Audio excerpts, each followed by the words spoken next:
वंचित बहुजन आघाडीच्या वाजेगाव सर्कल शाखेच्या उद्घाटनाच्या कार्यक्रमाप्रसंगी या पक्षप्रवेश व जाहीर सभेच्या ठिकाणी उपस्थित असलेले या मतदारसंघाचे नेते, राज्याचे उपाध्यक्ष, आमचे सहकारी आदरणीय फारुक अहमद सर, या ठिकाणी उपस्थित असलेले तालुक्याचे अध्यक्ष विनायक गजभारे सर, महानगराचे महासचिव मोहम्मद कासिम, आकाश गजभारे, नजीर भाई, त्यांची सर्व टीम आणि या ठिकाणी ज्यांचा पक्षप्रवेश या ठिकाणी झालेला आहे असे अब्दुल सत्तार, अब्दुल रऊफ, मधुकर गजभारे, शेख नासिर, शेख हबीब, तौफिक हाजी, हाजी सलीम शेख, शेख रशीद, व्यंकटी गजभारे, शेख जानीभाई, काजी अलीम, काजी गौस, तुकाराम धर्माजी गजभारे, प्रकाश विठ्ठल देवरे, सय्यद नूरभाई, शेख मोबिन भाई, किशन दत्ताराम तारू, अब्दुल जिलानी, रामचंद्र रोहिदास गजभारे, शेख ईसा पटेल, या सर्वांचा या ठिकाणी पक्षप्रवेश झाला।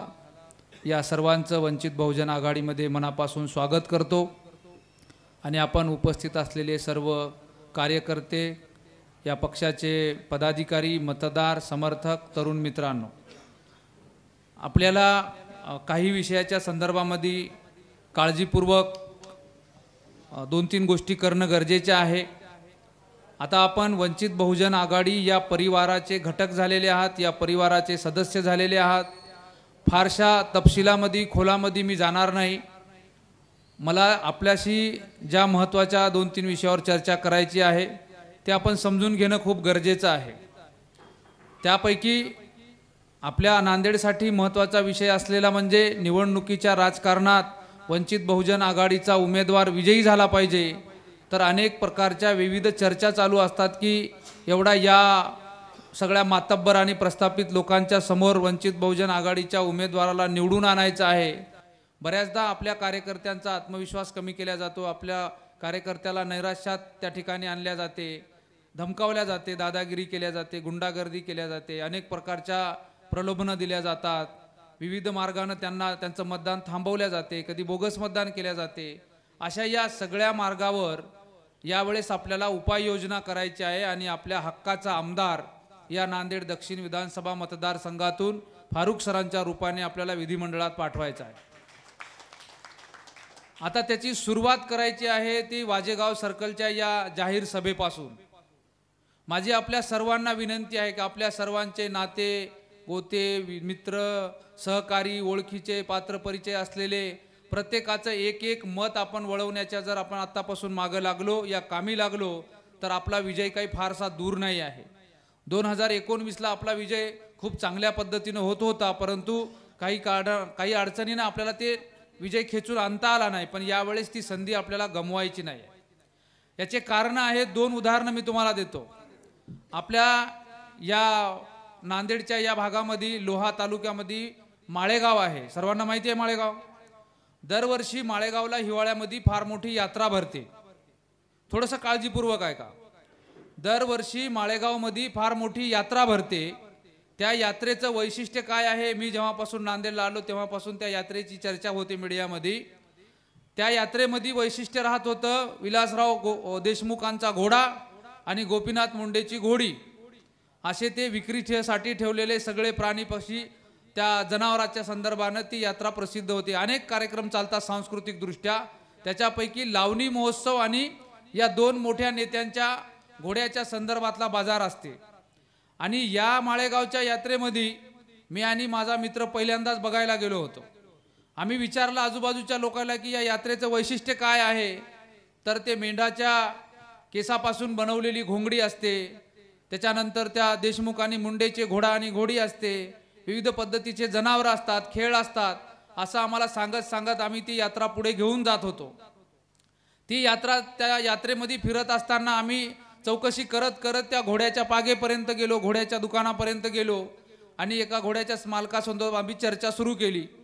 हे साधारण म्हणलं आम्हाला तर काही घोडा घ्यायचा नव्हता, पण तरी पण आपल्याला विचारायची सवय असते बाजारात गेल्यावर, यात्रेत गेल्यावर, याची किंमत काय, त्याची किंमत काय, ते केवढ्याला, हे केवढ्याला। म्हणून मी आमच्या मित्रानं त्या घोड्याच्या मालकाला विचारलं, त्या दुकानदाराला, की या घोड्याची किंमत काय आहे, तर त्यानं सांगितलं काहीतरी 2-3 लाख रुपये सांगितली. आणि मी आणि आमचा मित्र दोघे अवाक झालो की बा 2-3 लाख रुपयाचा कुठं घोडा असते का. तर ते म्हणले बा या घोड्याचं काय वैशिष्ट्य आहे ते आपण समजून घेऊयात. म्हणून आमच्या मित्राने विचारलं की बा या घोड्याचं काय वैशिष्ट्य आहे, एवढी महाग किंमत असण्याचं काय कारण आहे. तर त्या घोड्याच्या मालकाने सांगितलं की त्या घोड्याच्या मनात जर आलं तर वाजेगाव पासून ते नांदेड पर्यंतचं अंतर काही सेकंदात पार करते. त्या घोड्याच्या मालकाने सांगितलं की त्या घोड्याच्या मालकाच्या मनात आलं, त्या घोड्याच्या मनात जर आलं तर वाजेगाव पासून त्या औरंगाबाद पर्यंतचं अंतर काही क्षणात पार करते. त्या घोड्याच्या मनात आलं तर वाजेगाव पासून ते मुंबई पर्यंतचं अंतर काही क्षणात पार करते. मग माझा मित्र आणि आम्ही कानामध्ये एकमेकांच्या बोललो की बा एवढं सगळं वैशिष्ट्यपूर्ण स्पर्धा जिंकणारा आणि बक्षिसं आणणारा हे घोडा आहे, तर मग हा मालक त्या घोड्याला विकतो कशामुळं, काय कारण आहे बा विकण्याचं. मग आम्ही म्हणलं बा आम्हाला दोघाला कारण माहीत नव्हतं. म्हणून आमच्या त्या मित्रानं त्याच्या मालकाला विचारलं की तुमचा घोडा एवढा सद्गुणी आहे, तुमचा घोडा एवढा गुणवान आहे, तुमचा घोडा एवढा ताकदवान बलवान आहे, एवढा प्रचंड मोठ्या स्पर्धा जिंकणारा आहे, तर तुम्ही हा घोडा विकता का. त्या घोड्याच्या मालकानं दिलेलं उत्तर अत्यंत महत्त्वाचं आहे.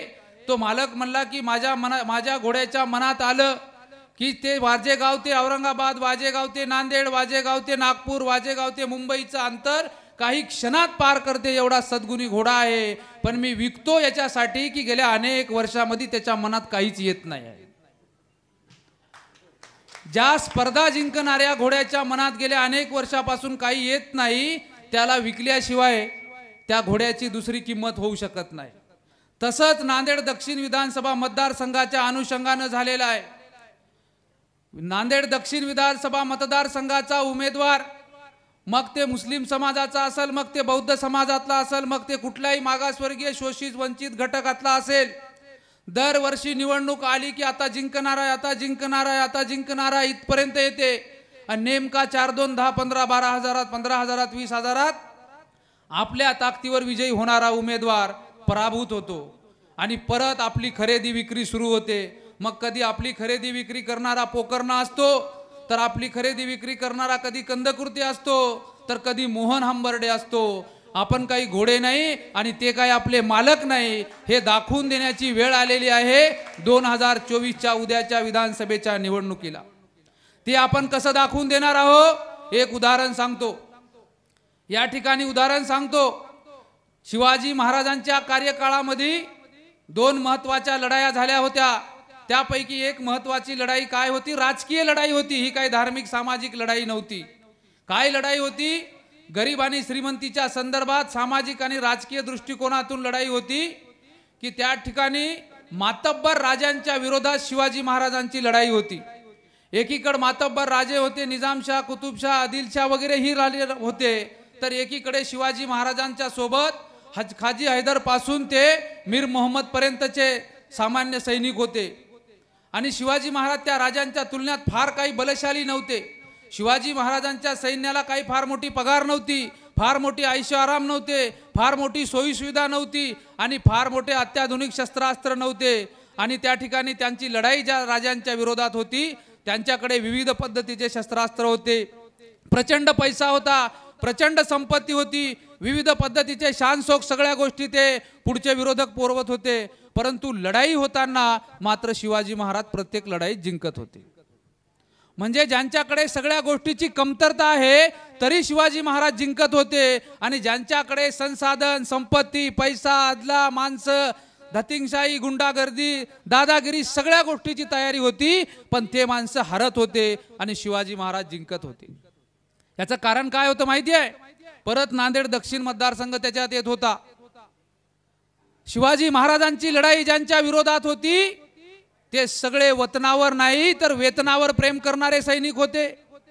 त्यांचे कार्यकर्ते सगळे रिचार्जवरचे होते, त्यांचे कार्यकर्ते दारू, मटण, पैसा आदल्यावरचे होते. आणि शिवाजी महाराजांच्या सोबतचे मावळे सगळे वतनावर प्रेम करणारे होते, त्या रयतेवर प्रेम करणारे होते, रयतेच्या माणसावर प्रेम करणारे होते. म्हणून शिवाजी महाराजांचे सैन्य ती लढाई जिंकत होते. जसं लगान चित्रपटामध्ये आमिर खानच्या टीमनं त्या ठिकाणी सर्व मॅचेस जिंकलेल्या दाखवलेल्या आहेत. याचं कारण काय आहे? लढाई गरीब श्रीमंतीच्या नाही आहे, लढाई धनशक्ती विरुद्ध जनशक्तीची नाही आहे। इथं आपल्याला प्रामाणिकपणे आपल्यासाठी स्वतःच्या हाडाचे कष्ट करणारे माणसं पाहिजेत, आपली विक्री न होऊ देणारे तरबेज माणसं पाहिजेत, आपल्या पाठीचा कणा स्वाभिमानी पाहिजेत आणि कुठल्याही प्रलोभनाला धुडकावणारे माणसं जर असले तर इथं मोहन हंबर्डे येऊ द्या, नाहीतर दिलीप कंदकुर्ते येऊ द्या, नाहीतर आज हळद लावलेले हेमंत पाटील येऊ द्या, कोणीही जरी असलं तर ते आपल्या समोर त्यांचा निभाव लागणार नाही आहे। फक्त आपल्याला आपल्या कष्टकरी श्रमकरी कार्यकर्त्यांच्या बळावर ही निवडणूक जिंकायची आहे आणि कष्टकरी कार्यकर्त्यांच्या बळावर निवडणूक जिंकण्याचे या देशात या राज्यात अनेक उदाहरणं आहेत, अनेक नेते घडलेले आहेत, अनेक लोकप्रतिनिधी घडलेले आहेत। आपल्याला फक्त काय पाहिजे, त्याच्यामध्ये आपल्या पाठीचा स्वाभिमानी कणा हा ताट राहिला पाहिजे। आपण कोणापुढे झुकलो नाही पाहिजे, विकलो नाही पाहिजे आणि कोणापुढे आपण गोंडा घोळत गेलो नाही पाहिजे। आपण सांगायचं आहे, काय सांगायचं आहे, मी माझ्या भाषणाचा विषय दुसरीकडे नेत नाही आहे, मला फक्त उदाहरण द्यायचं आहे, उदाहरण की या उदाहरणानं या राज्यात या नांदेडच्या 2017च्या नगरपालिकांच्या इलेक्शन मध्ये या नांदेडचं चित्र बदलवून दाखवलेलं आहे। मी काय कोणाचा प्रचारक किंवा हस्तक नाही आहे, मी वंचित बहुजन आघाडीचा कार्यकर्ता आहे। मोहन हंबर्डे पेक्षा अशोक चव्हाण पशी पैसे जास्त आहेत की नाही, कंदकुर्ते पेक्षा अशोक चव्हाण पशी पैसे जास्त आहेत की नाही, हेमंत पाटला पेक्षा जास्त आहेत की नाही, आणि बाकीचे जे काही ते पावसाळ्यामध्ये जे छत्र्या उगवतात तशा जे छत्रे उगवलेले उमेदवार आहेत त्या सगळ्या लोकांपेक्षा अशोक चव्हाणांपाशी पैसे जास्त आहेत की नाही। अशा प्रचंड पैशानं मस्तावलेल्या अशोक चव्हाणांच्या भोकर विधानसभा मतदारसंघातील मुदखेड नगरपालिकेची निवडणूक 2017ला झाली होती। जनतेतून नगराध्यक्ष निवडण्याची वेळ आली होती, पैशाचा पाऊस पडत होता, मुमागी रक्कम मिळत होती, पण एक साधारण कार्यकर्ता मुस्लिम समाजाचा अशोक चव्हाणच्या तोंडावर तिकडं तमाचा मारून निवडून आलेला आहे। केवळ कोणाच्या भरोशावर निवडून आला तर आपल्या शोषित गरीब घडकटला कार्यकर्त्यांच्या भरोशावर निवडून आला। नंतर तो कुठे गेला, काय झालं त्या विषयात मला जायचं नाही आहे। मला सांगायचं आहे, धनशक्ती किती मोठी असली तरी ज्यांच्या सोबत जनशक्ती आहे, ज्यांच्या सोबत या नांदेड दक्षिण विधानसभा मतदारसंघातला सर्वसामान्य गोर गरीब वंचित पीडित शोषित कष्टकरी श्रमकरी मजूरदार वर्ग उभा आहे, त्याचा पराभव ही धनडाडगे शक्ती करू शकत नाही। फक्त आपल्याला आपल्या ताकदीची त्या ठिकाणी जाणीव करून घेणं आहे, एकमेकांच्या सोबत एकमेकांना मिठी मारणं गरजेचं आहे, आपल्या सर्व जात धर्मातील कार्यकर्त्यांना विश्वास देणं गरजेचं आहे की तुम्ही लढा, आम्ही सोबत आहोत, आमच्या इकडचं एकही मत आपल्या विरोधात संघ भाजप आणि हिंदुत्ववादी शक्तींना ताकद देणाऱ्या कंदकुर्तेला जाणार नाही। ज्यांचा सख्खा भाऊ भारतीय जनता पार्टीचा सेनापती या नांदेड दक्षिण विधानसभा मतदारसंघात संतूक हंबर्डे आहे, कुटुंबात एक, गाडीत एक, घरात एक, व्यवहारात एक, परिवारात एक, मग भाजप वाईट आहे तर हंबर्डे मध्ये जर ताकद असेल, माझं चॅलेंज आहे आजच्या भाषणामधून, मोहन हंबर्डे मध्ये ताकद असेल तर माझा आव्हान आहे ही जाहीर सभा घ्यावी। भाजप वाईट आहे, भाजप नालायक आहे, भाजप जातीवादी आहे, भाजप माणसांचे मुर्दे पाडणार आहे, भाजप घराघरात भांडण लावणार आहे, भाजप माणसात भेद निर्माण करणार आहे आणि त्या पक्षात माझा सख्खा भाऊ कसा आहे त्याचं उत्तर मोहन हंबर्डेंनी द्यावं आणि आपणही मोहन हंबर्डेला दारात आल्यावर यानंतर तो प्रश्न विचारावा। दुधाचं दूध आणि पाण्याचं पाणी त्या ठिकाणी झाल्याशिवाय राहणार नाही। कोणाला येडं बनवत आहेत, कोणाला मूर्ख बनवत आहेत? अरे सख्खा भाऊजी त्या ठिकाणी भाजपमधून काँग्रेसमध्ये येते, अशोक चव्हाणांचा सख्खा भाऊजी काँग्रेसमधून परत भाजपमध्ये जाते, सख्खा भाऊजी परत काँग्रेसमधून परत भाजपमध्ये येते आणि त्याच्या सोबत अलीबाबा 40 चोरांची टीम येणं जाणं करते। अरे अशोक चव्हाण भाजप सोबत संसार करून 6 महिने होऊन गेले तरी आमच्यातले काही त्याच्यातले बट्टिक म्हणतात नाही साहब का कुछ गलत नहीं था, साहब मजबूरी में थे। अरे त्यानं संसार स्थान सुरू केला, त्यानं तिकडं स्वगृह सुरू केली, त्यानं तिकडं हनीमून सुरू केलं आणि तरी म्हणतात नाही हमारे साहब आएंगे जी, खदगावकर आए ना। अरे ना खदगावकर आएंगे ना पोकर ना आएंगे आणि हळद लावलेले तर आता हेमंत भाऊ तिकडे जाऊन बसलेले आहेत। माझं या आजच्या कार्यक्रमाच्या माध्यमातून इथं जमलेल्या सर्व कार्यकर्त्यांना विनंती आहे, कोण अण्णा कसा आहे ते मला माहित नाही आणि कोण संतू खांबर्डे कसा आहे ते मला माहित नाही. माझं म्हणणं एकच आहे, आपल्या तोंडाची आकाशवाणी करा. आपल्याकडे 40 दिवसाचा वेळ आहे. आपण घरातून निघलं तेव्हापासून ते कामाच्या ठिकाणी जाईपर्यंत आणि कामाच्या ठिकाणाहून निघलं ते घरापर्यंत जाईपर्यंत प्रत्येक माणसाला सलाम आदाब जय भीम करताना विचारा की भाजप वाईट आहे तर मोहन अण्णा हंबर्डेचा सख्खा भाऊ भाजपमध्ये काय करत आहे. भाजप वाईट आहे तर कंदकुर्ते तिकडे येते आणि पोकर्णा इकडे येते. दिलीप ते किशोर स्वामी तिकडे जाते आणि विजय येवणकर इकडे येते. म्हणजे यायचं वाटून घेण्याचा पक्ष आहे. यांना पक्षाची काही संबंध नाही आहे. मग जर इतके दिवस भाजपला वाईट म्हणणाऱ्या अशोक चव्हाणांचं राजकारण उभं राहिलं तर रिकामी जागा तिथं गेला कशाला होता. बरोबर आहे की नाही. ठीक आहे ना, आम्ही मान्य करू. आम्ही तर तुमच्या एवढे शहाणे नाही, आम्ही तर तुमच्या एवढे पद भोगले नाही. तुम्हीच सांगता आम्हाला भाजप आ जाएगा काँग्रेस को वोट दो. मग आता भाजपच्या तुम्ही जाऊन बसले तंबू मध्ये, आता सांगा ना एकदा येऊन. 6 महिन्यापासून अशोक चव्हाणच्या तोंडावरचा चेहऱ्यावरचा नूर संपलेला आहे, आत्मविश्वास संपलेला आहे आणि त्यांच्या माध्यमातून उरल्या सुरलेल्या लोकांच्या हातात काँग्रेस दिलेली आहे की मी तिकडं राहतो तुम्ही इकडं राहा, मी तिकडचं सांभाळतो तुम्ही इकडं सांभाळा. म्हणजे आपण या ठिकाणी शोषण करण्याच्या भूमिकेच्या पलीकडे जात नाही. माझा आपल्या सर्वांना नम्रपणे त्या ठिकाणी विनंती आहे, फारुख अहमद सरांना पक्षाने उमेदवारी त्या ठिकाणी देतील, लवकर ते जाहीर करतील. परंतु फारुख अहमद सरांसारखा माणूस विधिमंडळात गेल्याच्या नंतर अशोक चव्हाण असो, खदगावकर असो आणि हंबर्डे तर काय बोलत त्याचा भरोसा नाही. तुम्ही एकाचा फोन लावला तर दुसऱ्याला उत्तर देते. तुम्ही बघितलं असेल, इकडं हंबर्डे तिकडं कल्याणकर, कधी काय बोलतील बिचारे ते काही सांगता येणार नाही. त्याची मजबुरी आहे. लाटे लाटेमध्ये निघून गेले.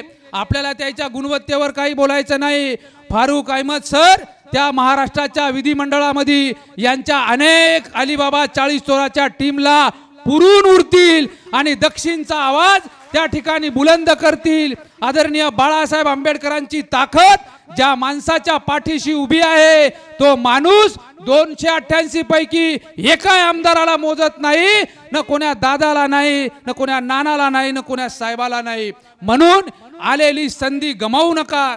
त्या ठिकाणी 2024चा नांदेड दक्षिणचा आमदार हा बाळासाहेब आंबेडकरांचा सच्चा निष्ठावान पाईक हा विधिमंडळात आपल्याला पाठवण्यासाठी आजपासून खूनगाड बांधा.